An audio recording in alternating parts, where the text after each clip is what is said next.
வார்த்தைக்கு போவோம். பைபிள் எல்லாம் வச்சிருக்கீங்களா? லூக்கா 17ஆம் அதிகாரம்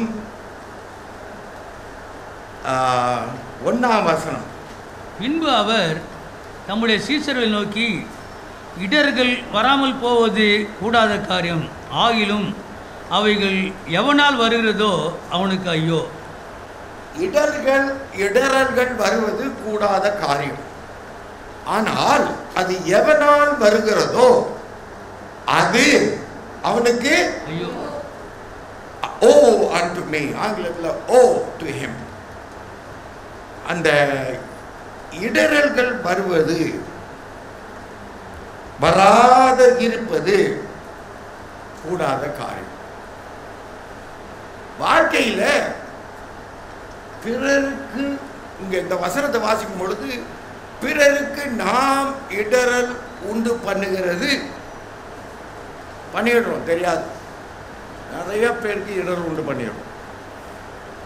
இடரல் என்பது என்ன சொல்லுங்க பார்க்கலாம். இடரல்னா என்ன? தடுக்கி விழுகிறதுக்கு காரணமாக இருப்பது இடரல்கள். அது மாதிரி தவறி விழுவதற்கு அல்லது குழப்பத்திற்கு தூண்டுகோலாய் இருப்பது. வேலை ஸ்தலத்தில் மேலே வர்றதுக்கு சில பேர் இடர்ல தான் இருக்காங்க. வேலை ஸ்தலத்தில் இடரல் மேலே போகாத இருக்கிறதுக்கு தடையா இருப்பது, அந்த மாதிரிலாம் இருக்கலாம். நாமே இடரலா இருக்கலாம். நிறைய பேர் புருஷன்மார்கள் மனைவிக்கு இடரலா இருப்பீங்க. அவர் சந்தோஷமா வந்தா ஏதாவது ஒன்று தப்பா சொல்லி விட்டு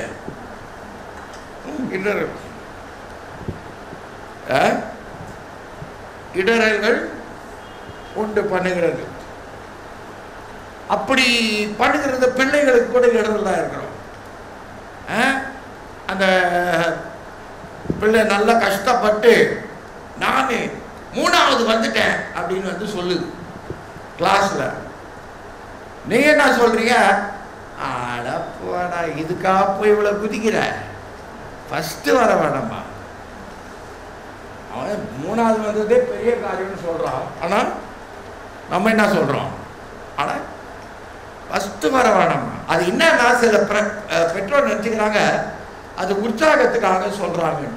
அடுத்த தடவை ஃபர்ஸ்ட் வருவான்.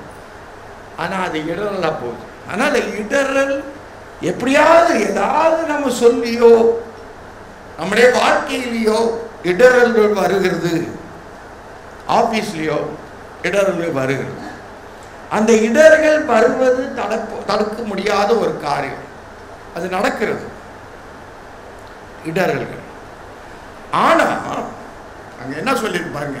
ஆகிலும் அவைகள் எவனால் வருகிறதோ அவனுக்கு ஐயோ. அந்த இடரலை உண்டு பண்ணுகிறவனுக்கு ஐயோ.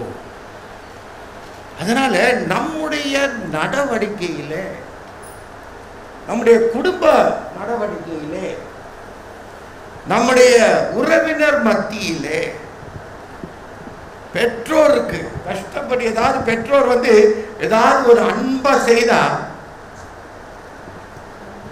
அப்படி பண்ணா பெற்றோருக்கு கஷ்டமா இருக்கும். அந்த இடரல் உண்டு பண்ணுகிறோம். சில சமயம் பெற்றோருக்கு தேங்க்யூ கூட சொல்ல மாட்டாங்க சார். அப்போ அதுவும் இடரல் தான். நம்ம இடர்கள் உண்டு பண்ணுகிறவனுக்கு என்னது? அதனால நம்முடைய வாழ்க்கையில நம்ம நிறைய சமயத்துல பாவங்கள்னா என்ன? பாவங்கள்னா என்ன? சிகரெட் பிடிக்கிறது, தண்ணி அடிக்கிறது, கொலை, விபச்சாரம், கொள்ளை, இதெல்லாம் தான் பாவம் நினைச்சுக்கிட்டு இருக்கோம். ஆனா வேதம் சொல்றது என்னன்னா, இடரல் உண்டு பண்றது நம்ம பாவங்கள்ல எது கான்சென்ட்ரேட், சபைகள்ல எல்லாம் எது கான்சென்ட்ரேட் பண்றாங்க தெரியுமா? சில சபையில பூ வச்சியா, ஐயோ பூ வச்சியா, அவ்வளவுதான், நீ பரிசுத்த நற்கருணையில பங்கெடுக்க கூடாது. இந்த மாதிரி பரிசேயர் சொன்னதெல்லாம் திரும்பி கொண்டு வந்துட்டாங்க சபைக்குள்ள. இது வந்து இடரல் உண்டு பண்ணுகிறது. என் கையில் ஞானஸ்நானம் எடுத்தியா? இல்லைங்க, நான் வேற சபையில் ஞானஸ்நானம். அப்படின்னா கம்யூனியன் கிடையாது போ அப்படின்னு சொல்றவங்க இடரல் உண்டு பண்ணுகிறாங்க. இந்த சிறியர்களுக்கு எவனாவது அதை வாசிங்க, திரும்பி அடுத்த வாசனம் வாசிங்க. அவன் இந்த சிறியரில் ஒருவனுக்கு இடரல் உண்டாக்குறதை பார்க்கிலும் அவனுடைய கழுத்தில் எந்திரக்கல் கட்டப்பட்டு அவன் சமுத்திரத்தில் தள்ளுண்டு போவது அவனுக்கு நலமா இருக்கும். இந்த எந்திரக்கல்ல நீங்க இஸ்ரவேலுக்கு போனீங்கன்னா பார்க்கலாம். இந்த எந்திரக்கல் ஒரு ஏறக்குறைய 6 அடி குறுக்களவு இருக்கும், வட்டமா இருக்கும். அதுக்கு அந்த கல்லுக்கு நடுவில் ஒரு சின்ன ஓட்டை இருக்கு, கரெக்டாக தலை போகிற மாதிரி. அதை தூக்கி உன்னுடைய தலையில் மாட்டினா நீ முதலாவது நசுங்கிடுவ. அது வெயிட் அவ்வளவு. அது நசுங்கிறல்ல, அது இல்லாத உன்னை எங்க போடணுமா? கழுத்துல போட்டா நீ மேல வர மாட்ட. இந்த சிறியோருக்கு வேதத்துல இந்த சிறியோரை பற்றி 2-3 இடத்துல போட்டிருக்கு. முக்கியமா ஒரு இடத்துல, நமக்கு தேவையான முக்கியமான இடத்துல என்னன்னா, அது வந்து 2ஆம் வருகையில் அவர் பிரிக்கும் பொழுது என்னத்தை பிரிக்கிறாரு? ஆடுகளையும் செம்மறி ஆடுகளையும் பிரிக்கும் பொழுது அவர் என்ன சொல்றாருன்னா, நான் பசியா இருந்தேன், எனக்கு ஆகாரம் கொடுத்தீர்கள், நான் பட்டினியா இருந்தேன், அதுக்கப்புறம் நான் ஜெயில இருந்தேன், என்னை வந்து பார்த்தீர்கள், நான் சுகவீனமாக இருந்தேன், என்னை வந்து எனக்காக வந்து ஜெபம் பண்ணீங்க. அப்போ அதுதான் முக்கியம். அதே மாதிரி நரகத்துக்கு போறவங்களை பார்த்து, நான் பட்டினியா இருந்தேன், நீ சாப்பாடு கொடுக்க, சுகவீனமாக இருந்தேன், என்ன கவனிக்கல நீ அப்படின்னு சொல்றார். அப்போ 2 பேரும் கேட்கிற ஒரே கேள்வி என்னன்னா, எப்பொழுது உம்மை பார்ப்போம்? நீர் பட்டினியா இருந்தது எப்போ? ஐயா, நான் நீர் சாப்பாடு போட்டேன்னு சொன்னீங்க, ஆனா நீர் எப்போ பட்னியா வந்தீரு? நான் சாப்பாடு போட்டேன். மோட்சத்துக்கு போறோம்னா தான் சொல்றான். 2 பேரும் அதே தான், எப்பொழுதுன்னு கேட்கிறான். அதற்கு கர்த்தர் சொல்றாரு, இந்த சிறியருக்கு எதை செய்தீர்களோ அதை எனக்கே செய்தீர்கள். அதனால அவருடைய ராஜ்யத்துல பெரிய முக்கியத்துவம் கொடுப்பது யாருக்கு? பெரியவங்களுக்கு இல்ல, சிறியவங்களுக்கு. அதிகமா வசனப்படுறது என்னன்னா, இந்த சிறியரை சபையில கவனிக்கிறதே கிடையாது. யாராவது சிறியர்கள் வந்தாங்கன்னா அவங்களுக்கு நல்ல சீட் கொடுக்க மாட்டாங்க, ஏதாவது ஓரம் கட்டி விடுவோம். வேதம் என்ன சொல்லுதா, இந்த சிறியருக்கு நீ எதை செய்தியோ அதை எனக்கே செய்தீர்கள். வெளியரங்கமா நாம் பார்க்கிற சிறியவர்கள், அதிகமான பாஸ்டர் சிறிய பாஸ்டரா தான் இருக்கிறாங்க. ஆனா பெரிய பாஸ்டர்களுக்கு தான் மரியாதை. எல்லா சபையிலும் அதான் செய்யறாங்க. ஒரு மரியாதை கொடுக்கணும்னா யார் கொடுப்பாங்க? பெரியவங்களுக்கு தான். இந்த சிறியவரை கவனிக்கிறதே இல்லை. ஆனா கர்த்தர் சொல்றாரு, இவர் இந்த சிறியருக்கு எதை செய்தீர்களோ அதை எனக்கே செய்தீர்கள். அதனால இந்த பட்ட சிறியர்களுக்கு நீ எதை செய்தியோ, இந்த சிறியரில் ஒருவனுக்கு இடரல் உண்டாகிறதை பார்க்கிலும் அவனுடைய கழுத்தில் எந்திரக்கல் கட்டப்பட்டு அவன் சமுத்திரத்தில் தள்ளுண்டு போவது அவனுக்கு நலமாயிருக்கும். உன்னுடைய வாழ்க்கையில் உன்னை காட்டிலும் சிறியவனுக்கு நீ மரியாதை கொடுக்குறியா? சிறியவனா சின்ன பிள்ளைங்க, உன் அந்தஸ்து இருக்கு. உனக்கு நினைச்சிட்டு இருக்க எனக்கு ஒரு பெரிய அந்தஸ்து இருக்கு. அந்த அந்தஸ்துக்கு குறைவுபட்டவன் எனக்கு கீழாக அவனா அவனுக்கு போய் நான் செய்யணுமா? இந்த சிறியவர்கள் நம்முடைய கிறிஸ்தவர்களுக்கு முக்கியமானது மறந்து போனது என்ன தெரியுமா? பெரியவங்க பின்னாலே ஓடுறது. யாராவது ஒரு பெரிய ஆளா இருந்தா நான் பின்னால ஓடுறது. அவன் உன்னை மதிக்க கூட மாட்டான், ஆனா அவன் பின்னால ஓடுறது. இந்த சிறிய அவங்களுக்கு நீ இடர்ல உண்டாக்குறியா? பிள்ளைங்க மத்தியில கூட என்ன நடக்குது தெரியுமா? நல்ல அறிவுள்ள பிள்ளைய சில பெற்றோர் என்ன பண்றாங்க, பாப்பா நல்லா இருக்கிற, நீ பெரிய ஆளா போற, பெரிய ஆளா போது என்ன கவனிச்சுக்கோ, படிக்க தலையில ஏறல வச்சுங்க, உதவாக்காரன் ஒன்னுத்துக்கும் லாய்க்கு இல்லை, தின்னுட்டு போறிய ஏதாவது சரியா? இந்த சிறிய கடைசியில பார்த்தீங்கன்னா அந்த பையன் பணக்காரன் ஆயிட்டு அவன் எங்கேயாவது விட்டுட்டு ஓடிடுவான். இவங்களை பார்த்துக்கிறது யார் தெரியுமா? உதவாக்காரன்னு சொன்னாங்க, அந்த பையன் தான் பார்த்துக்குவான். நீங்க நிறைய பெற்றோரை பார்த்துருக்கிறேன், யாரை இவங்க சரியில்லைன்னு தள்ளினாங்களோ அவங்க தான் பார்த்துக்கிறாங்க. ஆனா தேவனுடைய ராஜ்யத்தில் உனக்கு கொடுக்கப்பட்ட இப்படி தள்ளுகிறிய நீ, சிறியவன் பெரியவன் ஒதுக்கி வச்சு இப்படி பார்த்தீங்கன்னா பெரியவங்க கீழே கொஞ்சம் சின்னவங்க, அந்த கீழே இன்னும் கொஞ்சம் சின்னவங்க, அந்த கீழே இன்னும் சின்னவங்க, எல்லாருக்கும் சின்னவங்க இருக்கிறாங்க. சிறியர் யாருக்கும் இருக்கிறான். நான் ரோட் பிச்சை எடுக்க மாட்டேன், நான் ட்ரெயின் பிச்சை தான் எடுப்பேன். ட்ரெயின்ல தான் போய் பிச்சை எடுப்பேன். நான் கடன் வாங்குவேன், பிச்சைலாம் எடுக்க மாட்டேன், நான் கடன் வாங்குவேன். இந்த மாதிரி ஒவ்வொருத்தரும் ஒரு ஸ்தானத்தை வச்சுக்கிட்டு மற்றவங்களை கீழே நினைக்கிறாங்க. அந்த தப்பை எல்லாரும் செய்யணும். இததான் கிறிஸ்து தலைக்கீழே மாட்டிட்டார். அவருடைய ராஜ்யத்துல பெரியவனா இருக்கணும்னா நீ சிறியவனாகணும். நீ அவருடைய ராஜ்யத்துல அவருக்கு வேலைக்காரனா இருந்தா நீ முதல்ல என்ன பண்ணும்? சிறியவனாகணும்.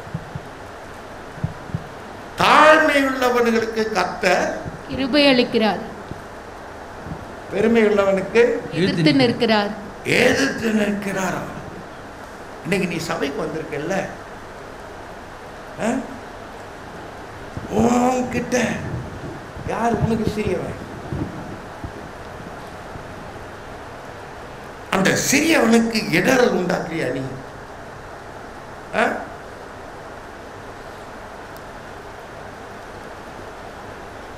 அப்படி உண்டாக்குனா உன் கழுத்துல எந்திர கல்ல கட்டி, எந்திர கல்னா பெருசா, நான் சொன்னேன் இல்ல 6 அடி சுற்றளவு இல்லை, குறுக்களவு, டயாமீட்டர்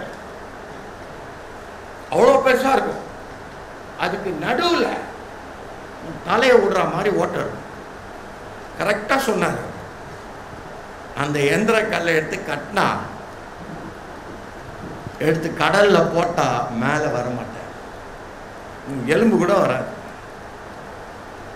அப்படியே அழட்டி பிடிச்சிக்கும்.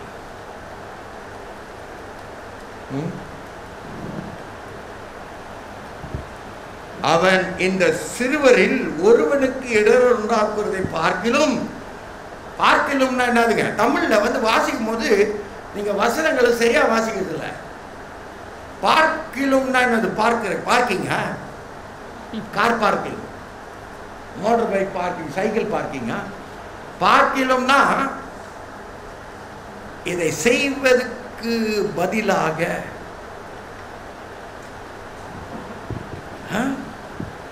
இப்படி செய்வது அவ்வளவு மோசம். இது பார்க்கலும்னா அதை விட நீங்க பைபிளை வாசிக்கும் போது உன்னிப்பா வாசிக்கணும். நிறைய பேருக்கு அதுதான் நான் நம்புறது என்னன்னா, நிறைய பேருக்கு நாக்கு கட்டு, பாஸ்டர்களுக்கு கூட நாக்கு கட்டப்பட்டிருக்கு. அந்த நாக்கு கட்டப்பட்டிருக்கிறதுனால வாசிக்க விட மாட்டான் சாத்தான், வாசிக்கவே விட மாட்டான். நீங்க பாருங்க, நிறைய பேர் வாசித்தானா 2 வார்த்தையை ஒன்னா சேர்த்து அர்த்தம் இல்லாத ஆயிடும் வாசிக்கும் போது. அப்படி பைபிளை வாசிக்கிறது சாத்தானுக்கு ரொம்ப சந்தோஷம். ஏன் தெரியுமா? நீ தப்பா புரிஞ்சுக்குவ. அந்த மாதிரி தப்பாவே புரிஞ்சுக்கினு நீ என்ன பண்ண, அதுல ஒரு வியாக்கியானம் பண்றான் வேற தப்பு. பார்க்கிலும் அவனுடைய கழுத்தில் எந்திரக்கல் கட்டப்பட்டு அவன் சமுத்திரத்தை தள்ளெடுத்து போகுது அவனுக்கு நலமா இருக்கும். நலமா இருக்கும். நலமா இருக்கும். அது அப்படி இல்லைன்னா அந்த கழுத்துல அவன் எந்திரக்கல்லை கட்டி சமுத்திரத்துல போடலன்னா அதை விட மோசமாயிடும். இதான் அர்த்தம். அதை விட ரொம்ப மோசமாயிடும். அந்த அதை விட மோசம். அதுதான் இந்த வசனத்துக்கு மீனிங். அப்படி போடாட்டா, அப்படி அவன் எந்திரக்கால கட்டி சமுத்திரத்துல போடாட்டா அதை விட மோசமான காரியம் அவனுக்கு வெயிட் பண்ணுது. அதனால அவனுக்கு இது better. Better. It is much, much better. You think about that picture.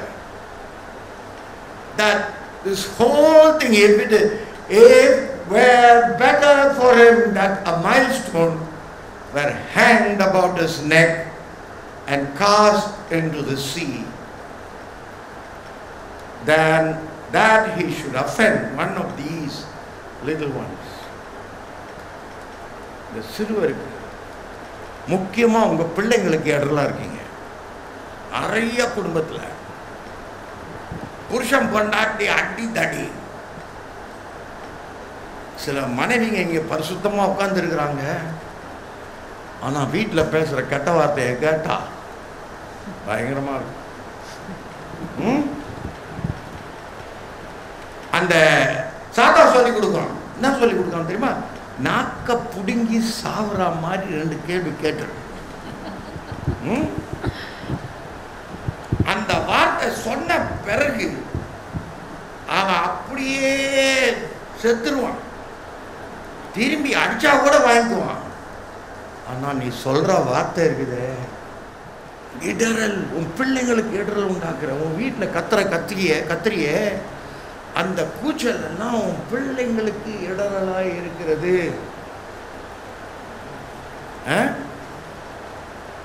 சிலர் தெரியுமா, பெண்கள் கோபத்தை எல்லாம் சட்டிப்பானை மேல காட்டுறாங்க. அந்த காலத்துல சட்டிப்பானை உடைஞ்சது, இப்போ ஸ்டெயின்லெஸ் ஸ்டீல் சேலம், அது உடையாது, சொட்டை தான் வரும். அதனால தாராளமா டமால் டிமில்னு போட்டு கலாட்டா. இடரல். உன்னுடைய வீட்டில நீ இந்த உன்னுடைய சிறுவர்களுக்கு இடரல் உண்டு பண்ணுறியா? நிறைய பேர் என்கிட்ட வந்து சொல்லுவாங்க, ஐயோ என் மகன் என்ன கவனிக்கிறதே இல்லைங்க, என் மகன் என்ன கவனிக்கவே மாட்டேன்றான், சாப்பாடு சரியா போட மாட்டேன்றான், அவன் மனைவி பின்னாலே ஓடுறான், அவன் என்ன சொல்றாளோ அதுதான் சட்டம், என்ன கவனிக்க மாட்டேன்றான். நான் அப்ப அவங்ககிட்ட ஒரு கேள்வி கேட்பேன், உங்க அம்மா அப்பாவை என்ன கவனிச்ச நீ? உங்க அம்மா அப்பாவை நீ நீ பார்த்துக்கிட்டத உன் மகன் பார்த்தானா? ஐயோ இல்லையா, நான் என்ன பண்றது, அந்த காலத்துல எனக்கு வசதி இல்லை. அதை தான் உனக்கு பண்றான். அவனை கேளு, எனக்கு வசதி இல்லைன்னு சொல்லுவான். ஏன்னா வசதி என்பது மோட்டார் பைக் வச்சிருந்தா வசதி, சைக்கிள் வச்சிருந்தா வசதி, மோட்டார் பைக் வச்சிருந்தா வசதி, சிலருக்கு கார் வச்சிருந்தா வசதி. அந்த கார்லயே ரொம்ப காஸ்ட்லி கார் வச்சுக்கிறது வசதி. ஒரு ஊழியக்காரன் எனக்கு எழுதுறாங்க, கர்த்தர் எனக்கு ஒரு நல்ல காரை கொடுத்து விட்டார் அப்படின்னு போஸ்டெல்லாம் அடிச்சு எழுதுறாங்க. அது அவங்களுடைய ஆசீர்வாதம். என்னது? அவங்க தேவை என்னது? அந்த ஒஸ்தி கார்.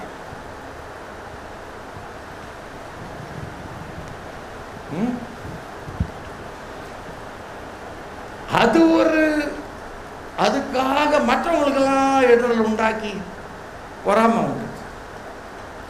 அதனால வாங்கக்கூடாதுன்னு நான் சொல்ல, கர்த்தர் கொடுத்தா வாங்கல. ஆனா அதனால உங்களுக்கு எல்லாருக்கும் சண்டையும் இடர்ல வந்தா, என்னையா எனக்கு கடன் கொடுக்குறமே நீ, அதுக்கு பதிலாக கார் வாங்கிட்டேன்னு ஒருத்தன். எப்படி வந்துச்சு காசு? எனக்கு எவ்வளோ கடன் தரணும், நீ அந்த கடன்லாம் கொடுக்கல, ஆனால் நீ கார் வாங்கிட்ட.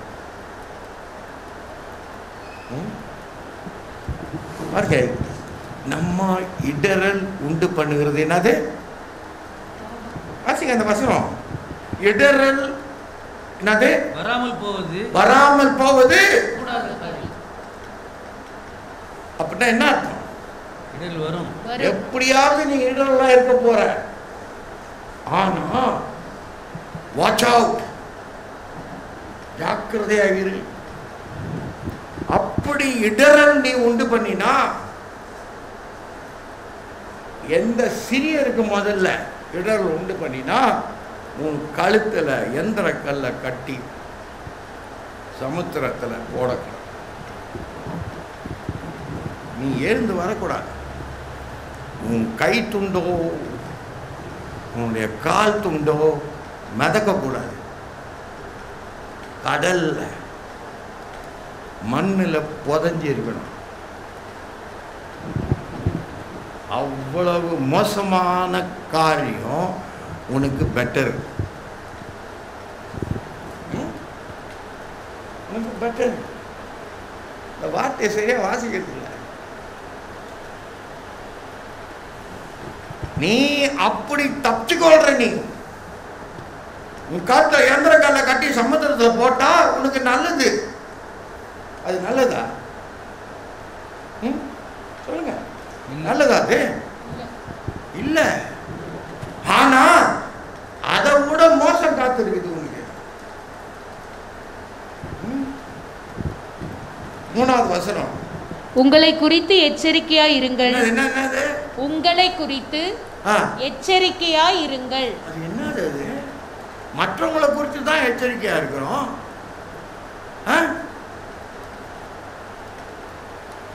அவன் வாசிப்பான் பாருங்க, திக்கி திக்கி வாசிக்கிறவன். அவர்களை குறித்து எச்சரிக்கையா இருங்கள் அப்படின்னு வாசிப்பான். உண்மையாவே நான் காதால கேட்டதுனால சொல்றேன். பைபிள் வாசிட்டானா அவர்களை குறித்து எச்சரிக்கையா இருங்கள் அப்படியே வாசிப்பான். ஏன் நான் சாத்தா அப்படிதான் வாசிக்கணும்னு விரும்புறான். அவன் நாக்க கட்டு போட்டுருக்கான். உங்களை குறித்து எச்சரிக்கையா இருங்கள். உன்னை குறித்து எச்சரிக்கையா இருக்கிறியா? இயேசு கற்றுக் கொடுத்ததெல்லாம் படிச்சா எனக்கு ஒரே ஆச்சரியமா இருக்கு. அவர் சொன்ன வார்த்தை ஒவ்வொன்றிலையும் ஞானம் சொட்டுது.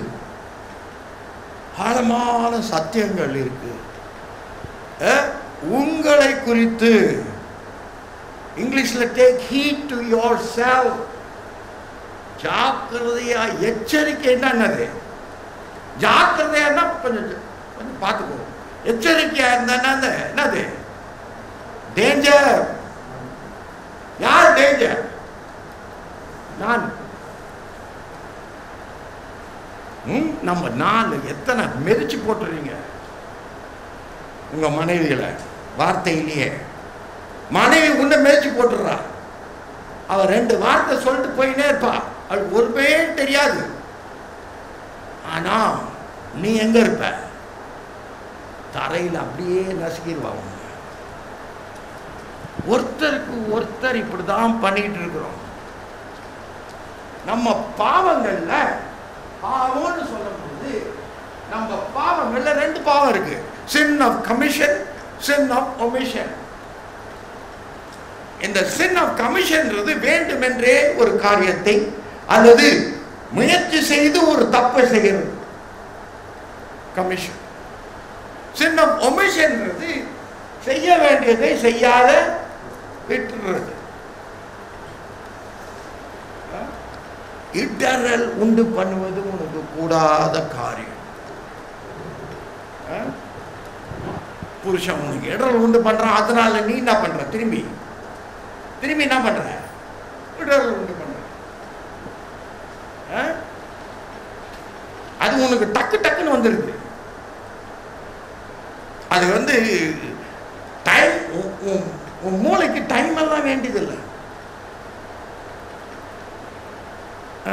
தவால் இடரல். உங்களை குறித்து எச்சரிக்கையாயிருங்கள். அப்புறம் உன் சகோதரன் உனக்கு விரோதமாய் குற்றம் செய்தால், உன் சகோதரன் உனக்கு விரோதமாய் குற்றம் செய்தால், அந்த சகோதரன் என்பது மனைவி, புருஷன், பிள்ளைகள் எல்லாம் சேர்த்துதான். தேவன் போதிப்பது இடரல் உண்டாக்காத உன்னால இருக்க முடியாது. அதான் ஒரு ட்ரூத். தேவையில்லாத வாயை விட்டுருவேன். They say put your foot in your mouth. வேணும் இல்லை, திடீர்னு ஏதாவது சொல்லி மாட்டிப்பேன். என்ன நான் என்னத்து நல்லதுக்கு தானே சொன்னேன், இது எப்படி வந்துச்சு?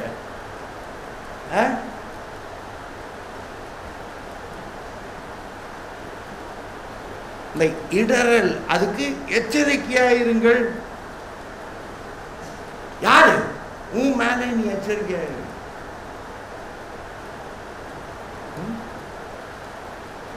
நீ ஆபீஸ்ல இடரல் உண்டு பண்ற, நீ சர்ச்சில் இடரல் உண்டு பண்ற, எல்லா இடத்துலையும் இடரல் உண்டு பண்ணிக்கினே போயினே இருக்கிற. பாவம்னு தெரியல உனக்கு. இந்த பாவமானது எவ்வளவு மோசமா இருக்கு பாரு. கழுத்துல உனக்கு எந்திர கல்ல கட்டி சமுத்திரத்து ஆழத்துல போட்டா எவ்வளவு மோசமா இருக்குது. அதை விட மோசம். அப்படி போட்டா நீ தப்பிச்சுக்கின. எதுக்கு தப்பிச்சுக்கின? அந்த மோசத்துக்கு. நம்ம சாத்தான் என்ன பண்றான்? குருடாக்கி போட்டுருக்கிறான், வஞ்சிக்கிறான். நீ நினைச்சுக்கிற நீ பரிசுத்தவாட்டி, பரிசுத்தவான் அப்படின்னு நினைச்சுக்கிற. ஆனா நீ போற இடம்லாம் இடரலா இருக்கு. சொல்ற வார்த்தையெல்லாம் இடரலா இருக்கு.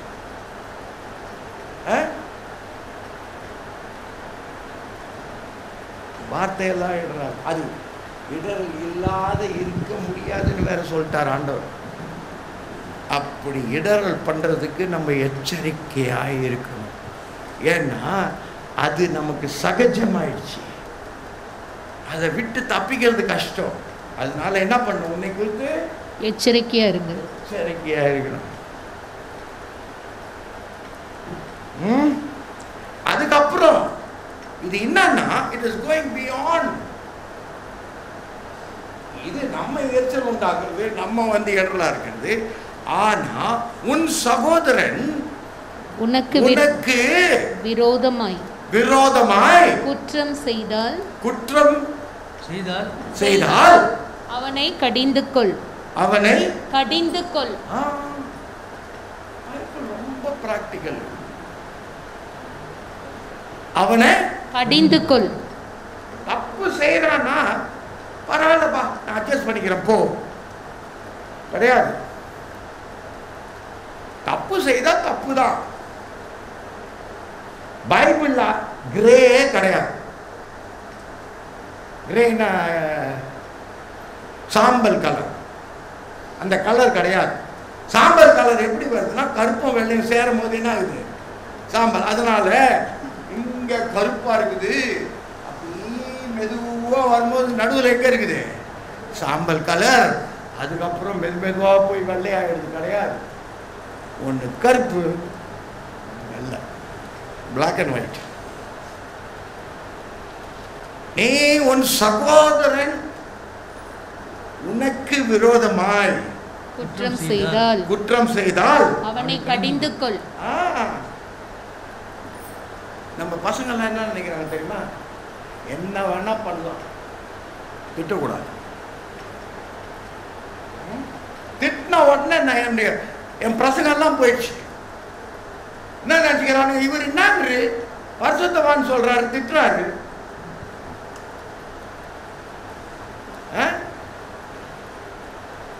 ஐயோ, திட்டக்கூடாது, எல்லாத்தையும் கட்டி வாங்கிக்கணும். நீ என்ன வேணா பண்ணலாம். கிறிஸ்தவனா இருந்தா என்ன பண்ணணும்? நீ சொல்றதெல்லாம் நான் வாங்கி கட்டிக்கணும், நீ செய்யறதெல்லாம் நான் வாங்கி கட்டிக்கணும். என்கிட்ட இருந்து நீ திருடுவ, ஏன்டா திருடுன்னு நான் கேட்கக்கூடாது. நீ என்கிட்ட வந்து வேலை செய்ய மாட்ட, சோம்பேறியா இருப்ப, ஏன்டா சோம்பேறியா இருக்கன்னு கேட்கக்கூடாது.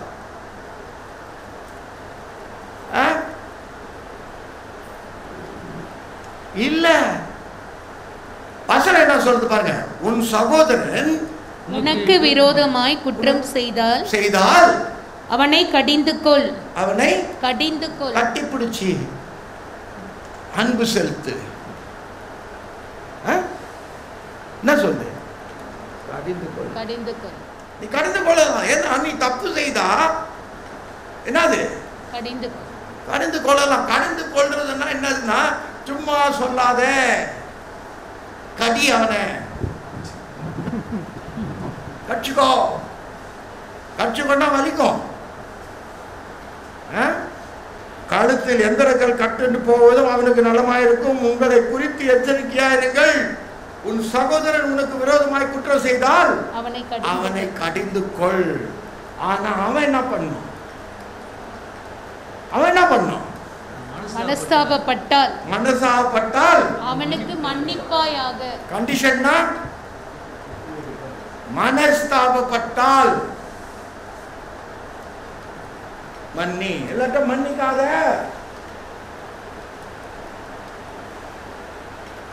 அவங்க நட்டுக்கிறாங்க கிறிஸ்தவ ஊழிய தலைவர்லாம் மன்னிச்சுதான் ஆகணும்னு கிடையாது. திட்டி பாரு, அவன் கேட்கலன்னா மன்னிக்க வேணாம். அவன் மனம் என்ன பண்ணமா? மனஸ்தாபம்னா என்னது? மனம் திரும்பி அதுக்கப்புறம் தான் மனஸ்தாபம் வரும். ஐயோ, நான் இப்படி செய்துட்டேனே, நான் திருடிட்டேனே, நான் பந்தம் காட்டிக்கினே வாழ்வான்னு பாக்குறேனே, எனக்கு போதும் இந்த வாழ்க்கை, நான் மனம் திரும்புகிறேன், என் வாழ்க்கை சினிமா காட்டுறது. சிலர் வந்து எனக்கு காணிக்கை கொடுப்பாங்க. காணிக்கை கொடுத்தோடனே எனக்கு ரொம்ப சந்தோஷம். காணிக்கை கொடுத்தானே. அவன் போகும்போது என்ன சொல்லுவான் தெரியுமா? ஐயா, ஒரு 25,000 ரூபா இருக்குதா? கொடுத்தது 500 ரூபா. அந்த மாதிரி பண்றாங்க. இவங்களுக்கு என்ன நினைச்சுட்டாங்க? இயேசு கிறிஸ்து அவன் பாக்கெட்ல இருக்கிறாருன்னு. அந்த இதுல பொம்மலாட்டம் இப்படி இப்படி ஆட்டினா அவர் கை தூக்குவாரு, ஒரு கால் தூக்குவாரு, இப்படி இப்படி டான்ஸ் ஆடுவார். பேசுறத கேட்டாலே கஷ்டமா இருக்கு. எனக்கு எழுதுறாரு. அந்த மாதிரி வாழ்ற வாழ்க்கை பாவத்தின் வாழ்க்கைன்னு உணர மாட்டேன்றாங்க சபை மக்கள். ஆனா இன்னும் இங்க பாருங்க, தேவனுடைய மனுஷனாகிய நீ அவன் உண்மையாய் மனஸ்தாபப்பட்டால் அவனுக்கு மன்னிப்பாயாக. 4வது, அவன் ஒரு நாளில் 7 தரம் உனக்கு விரோதமாய் குற்றம் செய்து 7 தரமும் உன்னிடத்தில் வந்து நான் மனஸ்தாபப்படுகிறேன் என்று சொன்னால் அவனுக்கு மன்னிப்பாயாக என்றார். அதனால கிறிஸ்தவர்களாக நீங்க வாழ்றீங்கல்ல, எப்படி வாழ்றீங்க? இது பேர் தான் சின் கன்ஃபெஸ். சின் கன்ஃபெஸ் ரொட்டேஷன் சைக்கிள். பாவம் செய்யறது மன்னிப்பு, பாவம் செய்யறது மன்னிப்பு, அதுலயே இருக்கிற நீ. That is not growth. That is not spiritual maturity. நான் குழந்தையாக இருந்த பொழுது குழந்தையை கருத்த காரியங்களை பேசினேன். நான் 1 கொரிந்தியர் 13ஆம் அதிகாரம், நான் குழந்தையா இருந்தபோது குழந்தையை போல பேசினேன், குழந்தையை போல சிந்தித்தேன், குழந்தையை போல யோசித்தேன். நான் புருஷனான போதோ குழந்தைக்கேற்றவளை ஒழித்து விட்டேன். எங்க ஒழித்து விட்ட?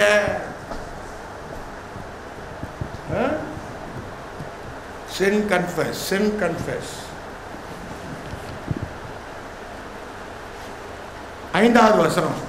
அப்போது அப்போஸ்தலர் கர்த்தரை நோக்கி எங்கள் விசுவாசத்தை வர்த்திக்க பண்ண வேண்டும் என்றார்கள். இந்த போதனையை கேட்டுட்டு அப்போஸ்தலர் என்ன சொல்றாங்க? கர்த்தரை நோக்கி எங்கள் விசுவாசத்தை வர்த்திக்க பண்ண வேண்டும் என்றார்கள். அதுக்கும் என்ன சம்பந்தம்? அவங்க கேட்கறதுக்கும் அவங்க இவர் போதனைக்கும் அவங்க கேட்கிற கேள்விக்கு என்ன சம்பந்தம் பாருங்க, யோசிச்சு பாருங்க. And the apostle said unto the Lord, increase our faith. என்ன அர்த்தம்?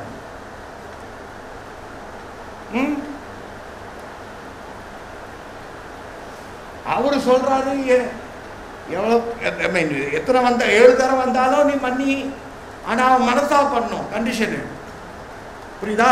அந்த கண்டிஷன் இல்லாத மன்னிக்காத அவனுக்கு. அதான் சொல்றாரு அவர். சும்மா நாட்டி அவன் திவாக்கூர் பண்ணானா நம்பிறார். 7 times ஒரே நாள்ல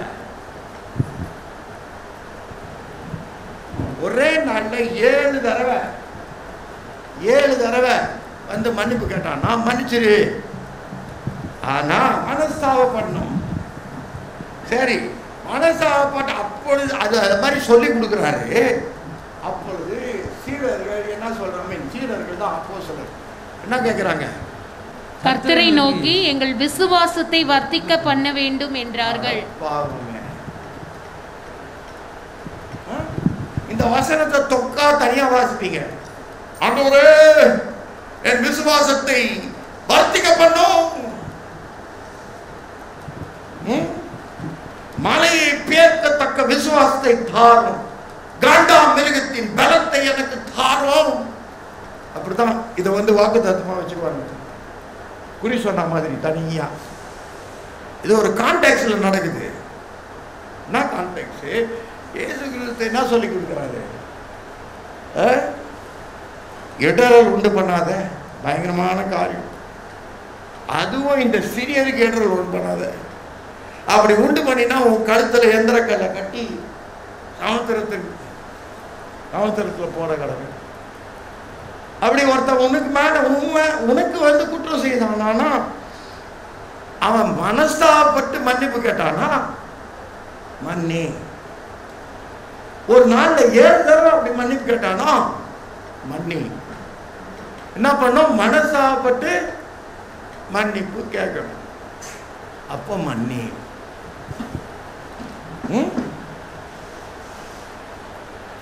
இதை கேட்டுட்டு சீடர்கள் கேட்கிறாங்க. அப்பொழுது அப்போஸ்தலர் கர்த்தரை நோக்கி எங்கள் விசுவாசத்தை வர்த்திக்க பண்ண வேண்டும். யாராவது யோசிச்சு சொல்லுங்க, நான் பார்க்கலாம். உங்க மூளையை பயன்படுத்தணும். அதுதான் பிரசங்கம். நீங்க அந்நிய பாஷையில பேசி இதெல்லாம் வந்து மூளை யூஸ் பண்ணாது. அது உன்னுடைய ஆவி தேவனோடு கூட உறவாடுறது. ஆனா அறிவை வைத்து பண்றது பிரசங்கம். அதுதான் தீர்க்கம் உரைப்பது. அந்த தீர்க்கம் உரைக்கும் பொழுது உன் அறிவை என்ன பண்ணணும்? பயன்படுத்தணும். சரியா? எந்த நேரத்தில் ஏன் சீடர்கள் அப்படி கேட்டாங்க.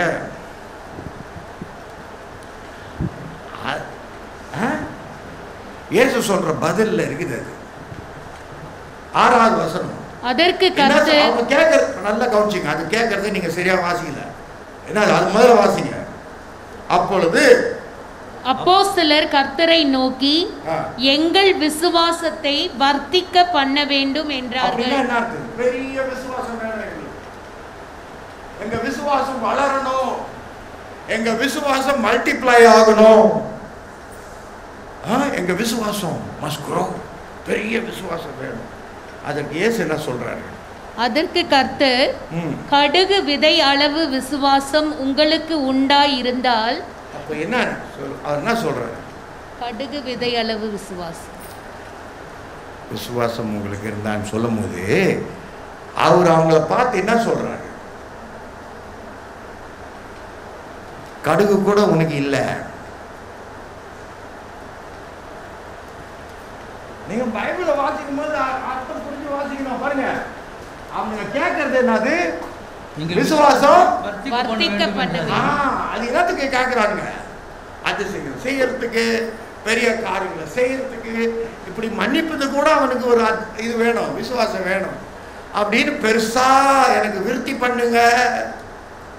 அப்ப சொல்றாரு, டே முட்டாள்களா, உங்களுக்கு விசுவாசமே இல்லை. என்னங்க எப்படி மறைச்சு பாக்குறீங்க எல்லாரும்? அவர் சொல்றது என்ன? கடுகு விதையளவு விசுவாசம் உங்களுக்கு உண்டாயிருந்தால் அது குணம் அவங்க என்ன கேட்கறது? எங்கள் விசுவாசத்தை வர்த்திக்க பண்ண வேண்டும். அதுக்கு அவர் என்ன சொல்றாரு? கடுகு விதையளவு விசுவாசம். அப்படின்னா இவனுக்கு மலையை பெற்றாங்களா? அப்படின்னா என்ன அர்த்தம்? அது கூட இல்லை உனக்கு. நீ எப்ப பார்த்தாலும் வல்லமை தாரும் ஐயா ஜெபம் பண்றியே, உனக்கு கடுகு அளவு கூட ஒன்றும் இல்லை. கடுகளவு விசுவாசமும் இல்லை. அப்படி இருக்குதுன்னா மலையை பேருக்கு சொன்னா போயிடும். இல்லாட்டி ஒரு அத்தி மரத்தை கடல்ல போய் நடுனா நடும். வாசிங்க.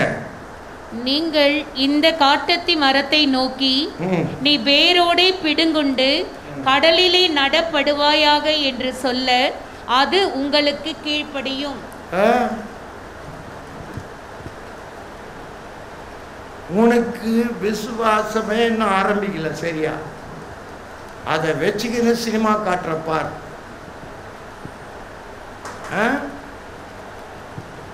இவ்வளோ காட்டுறியே, உனக்கு கடுகள விசுவாசம் இருந்தா காட்டுத்தி மரம் அங்க போனா அங்க போய் விழுந்துரும் அது.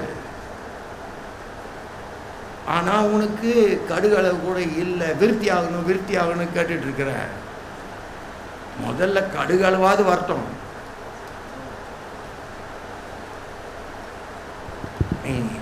என்னன்னா நம்மை குறித்து நாம் எண்ணிக்கொள்வது ஏதோ பெரிய லார்ட் லொண்டாக்ஸ் நினைச்சுக்கிறோம். நான் அபிஷேகம் பண்ணப்பட்டவன். ஒண்ணு தெரியுமா? நீங்க எல்லாரும் அபிஷேகம் பண்ணப்பட்ட, நீங்கள் எல்லாரும் ஆசாரியர், நீங்கள் எல்லாரும் ராஜாக்கள். அதான் வேதம் சொல்றது, புதிய ஏற்பாடு. ஆனா பிஷப்புக்கும் பாஸ்டருக்கு என்ன வித்தியாசம்? நிறைய வேலை செய்யணும், ரெஸ்பான்சிபிலிட்டி. அப்புறம் உங்க ஆத்மாவுக்கெல்லாம் நான் ஜவாப்தாரி. நான் மட்டும் வசனத்தை போதிக்கல, கர்த்தர் என்ன தண்டிப்பார், கணக்கேப்பார். உண்மையை உங்களுக்கு ஏத்த மாதிரி பேசணும்னா என்ன தெரியுமா சொல்லலாம்? மகளே பயப்படாதே, உன்னை ஆசீர்வதிக்கவே ஆசீர்வதித்திருக்கிறேன், நீ வாழாக மாட்டாய். வாசிங்க. நீங்கள் இந்த காட்டத்தி மரத்தை நோக்கி நீ வேரோடே பிடுங்குண்டு கடலிலே நடப்படுவாயாக என்று சொல்ல அது உங்களுக்கு கீழ்ப்படியும். சரி, கீழ்ப்படியும். சரி, அதோட சேர்ந்து இன்னொன்று சொல்லுவார். இதெல்லாம் ஒரே போதனை தான், ஒரே நேரத்தில் சொல்றது.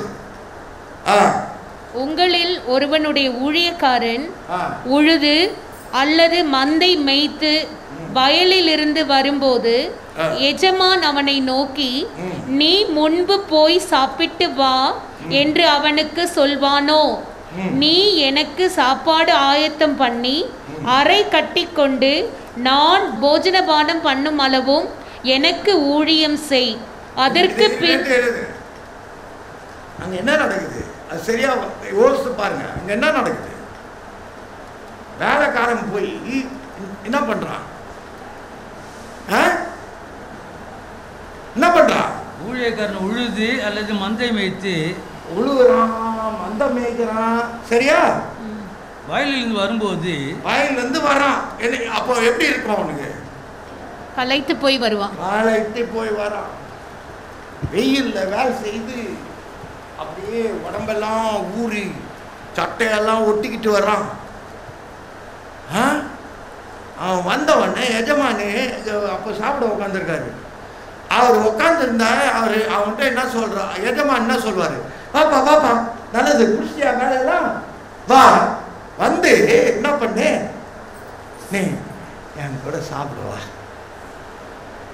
அப்படின்னு சொல்லுவாரா? சொல்ல மாட்டார். என்ன சொல்லுவாரு?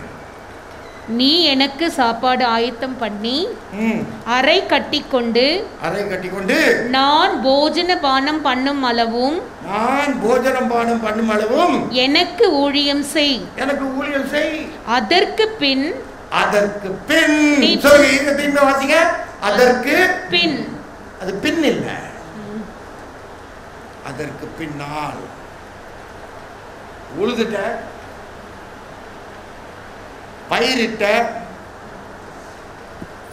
எல்லா வேலையும் செய்துட்டு, ஆடு மேய்ச்ச, எல்லா வேலையும் செய்து திரும்பி வந்தீனா உன் எஜமான் பாப்பா சாப்பிடலாம் உட்காந்து அப்படின்னு சொல்லுவானா? சொல்ல மாட்டான். இதை புரிஞ்சுக்கோ. ஒன்று தெரியுமா? நீ நல்ல வேலை செய்தினா அதுக்கு ஆசீர்வாதம் என்ன தெரியுமா? எக்ஸ்ட்ரா வேலை.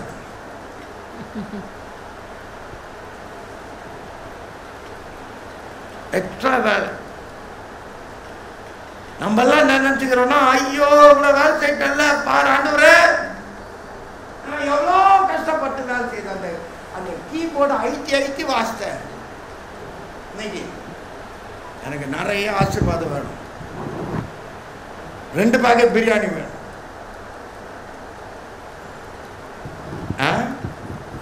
அதுக்கு பதில் என்னது? ஆண்டவர் கொடுக்குற பதில். போயிட்டு சாப்பாடு செய். முதல்ல கழுவி எல்லாத்தையும் கை காலெல்லாம் கழுவி மூஞ்செல்லாம் கழுவி சுத்தமாயிட்டு அதுக்கப்புறம் போய் சாப்பாடு செய். சாப்பாடு செய்துட்டு என்ன பண்ணோம்? எனக்கு ஊழியம் செய். எனக்கு ஊழியம் செய். அதற்கு பின் நீ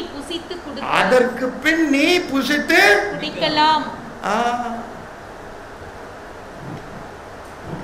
அதுக்கப்புறம் வாசிங்க.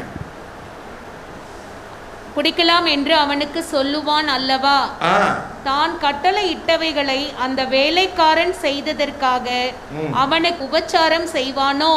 அப்படி செய்ய மாட்டானே. இதான் நினைக்கிறாங்க ஆபீஸ்ல, இதான் நினைக்கிறாங்க ஊழியத்துல. நீ உன் வேலையை செய்து முடிச்சுட்டா போதாது, அதுக்கு மேலே இருக்குது வேலை. வர்ற வேலையெல்லாம் செய்யணும். நீ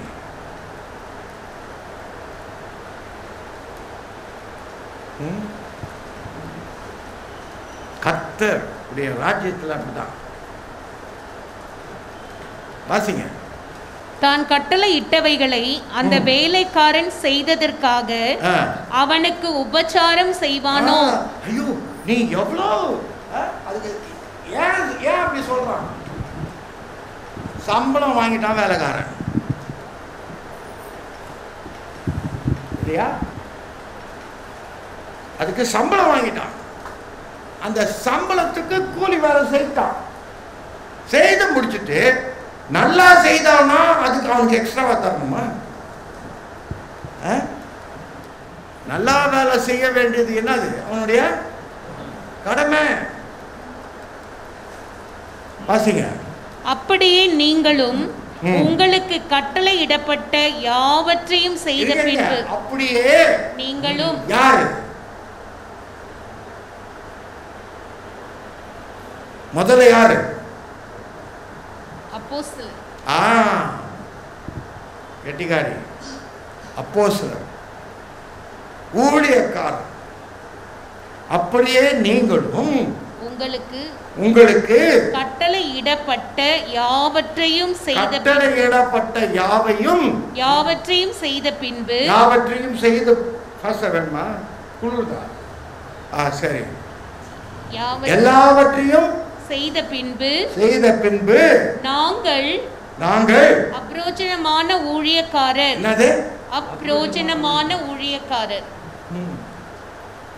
உன்னுடைய ஆட்டிடியூட் கொஞ்சம் ஊழியம் செய்தா பீத்துறத பாருங்க.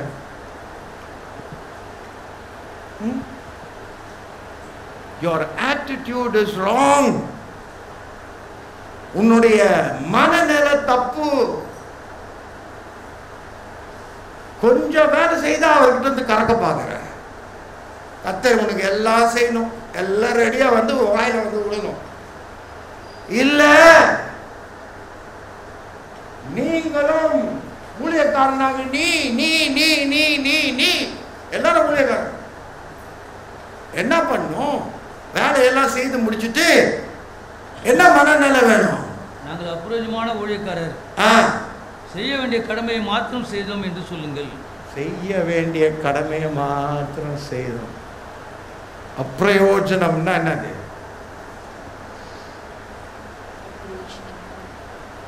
இங்கிலீஷ்ல என்ன போட்டிருக்கு? unprofitable servants. அப்பனா எஜமானுக்கு ப்ராஃபிட் இல்ல. அதுல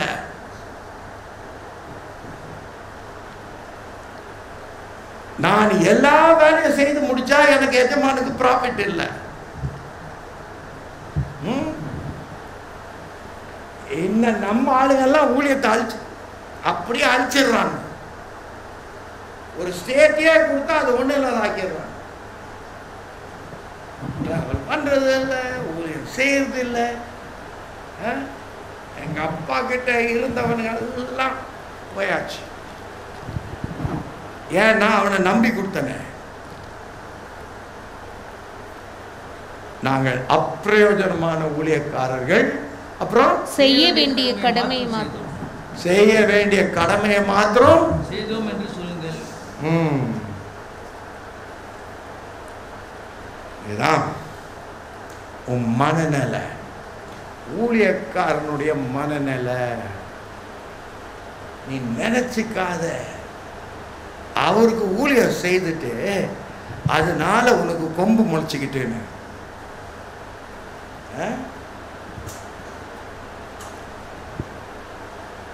அந்த மாதிரி நினைக்கிறதுனால தான் உன் ஊழியத்தில் ஆசீர்வாதம் இல்லை. அந்த மாதிரி நினைக்கிறதுனால தான் உன் குடும்பத்தில் ஆசீர்வாதம் இல்லை. அந்த மாதிரி நினைக்கிறதுனால தான் நீ செய்யறதுக்கெல்லாம் போயிடுச்சது. என்னைக்கு when you start demanding from God for what you do, you lost it. எல்லாம் போயிடுச்சு, நீ செய்ததெல்லாம் போயிடுச்சு. You must have an attitude. I am.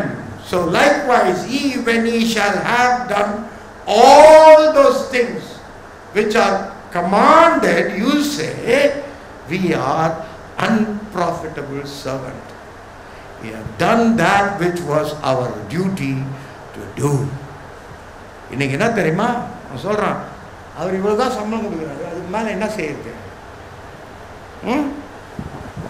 இன்னொருத்தன் என்கிட்ட சொல்றான், நீங்க கூப்பிடும் போது என்னை இதுக்கு தானே கூப்பிட்டீங்க,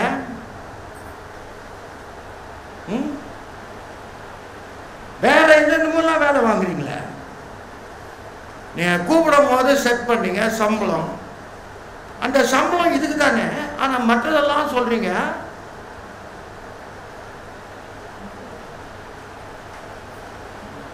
உன் மனசு, அவர் எல்லாத்தையும் கொடுத்தாரு உனக்கு. ஒரு சொட்டு ரத்தம் இல்லாத உனக்கு கொடுத்து உன்னை ரட்சித்து உனக்கு ஒரு ஊழியத்தை கொடுத்து அந்த ஊழியத்துக்கு சம்பாத்தியத்தை கொடுத்து வச்சிருந்தாருன்னா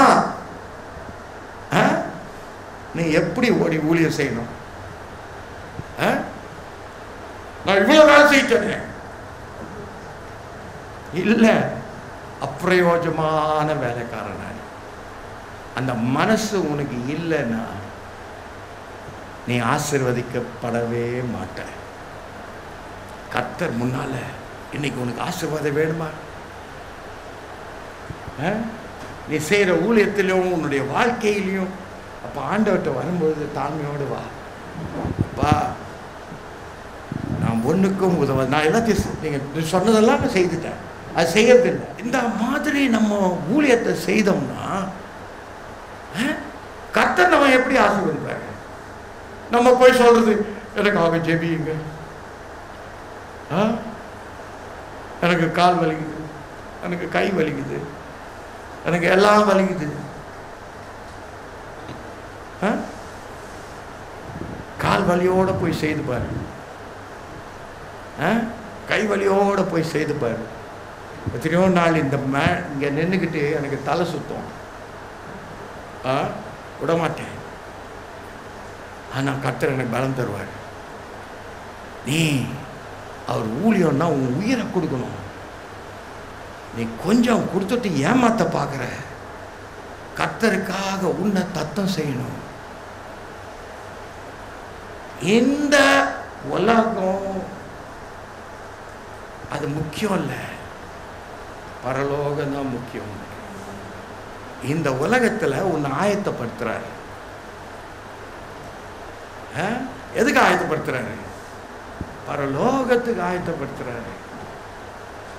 உன் மனநிலையை மாத்த பார்க்கிறாரு.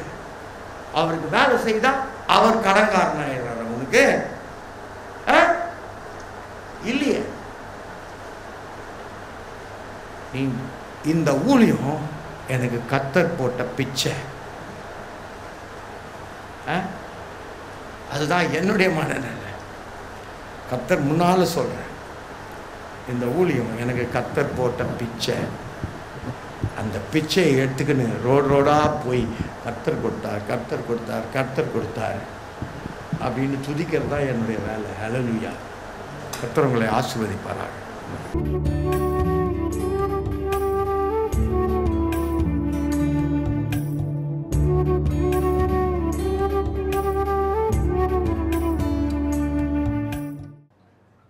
எங்களுடைய செய்திகளை நீங்கள் தொடர்ந்து கேட்க வேண்டுமென்றால் அங்கு உள்ள சப்ஸ்கிரைப் பட்டனை சிகப்பு கலரிலே நீங்கள் பார்க்கின்ற படத்திற்கு கீழாக இருக்கிற சப்ஸ்கிரைப் என்று போட்டிருக்கும் அந்த பட்டனை நீங்கள் அமுத்தவும். அதற்கு பக்கத்திலே ஒரு மணி கூண்டு படம் போட்டிருக்கும், அதையும் நீங்கள் அமுத்தவும். பிற்பாடு உங்கள் நண்பர்களுக்கு இந்த செய்தியை நீங்கள் பகிர்ந்து கொள்ளலாம். ஷேர் பட்டன் என்று ஒன்று இருக்கும் அங்கேயும் கீழே, அதை நீங்கள் அழுத்துவீர்கள் என்றால் அது பிறருக்கு செல்லும். நீங்கள் எல்லாரும் பார்க்க வேண்டும் என்று தான் நாங்கள் முயற்சி எடுக்கின்றோம். அதனால் நீங்கள் ஷேர் பட்டனை அமுக்கவும். கீழுள்ள கட்டங்களில் போடப்பட்டு இருக்கிற உங்களுடைய செய்தி என்று சொல்லப்படும் அந்த இடத்துல நீங்கள் தட்டி உங்களுடைய ஜெப குறிப்புகளை அங்கு எங்களுக்கு எழுதி கொடுப்பீர்கள் என்றால் நாங்கள் உங்களுக்கு தொடர்ந்து ஜெபிப்போம். எங்கள் ஜெபக்குழு வெள்ளிக்கிழமைகள் முழுவதுமாக உபவாசம் எடுத்து ஜெபிக்கிறார்கள். அதனால் உங்கள் ஜெப குறிப்புகளையும் எங்களுக்கு பகிர்ந்து கொள்ளவும். மிக்க நன்றி. கர்த்தர் உங்களை ஆசீர்வதிப்பாராக.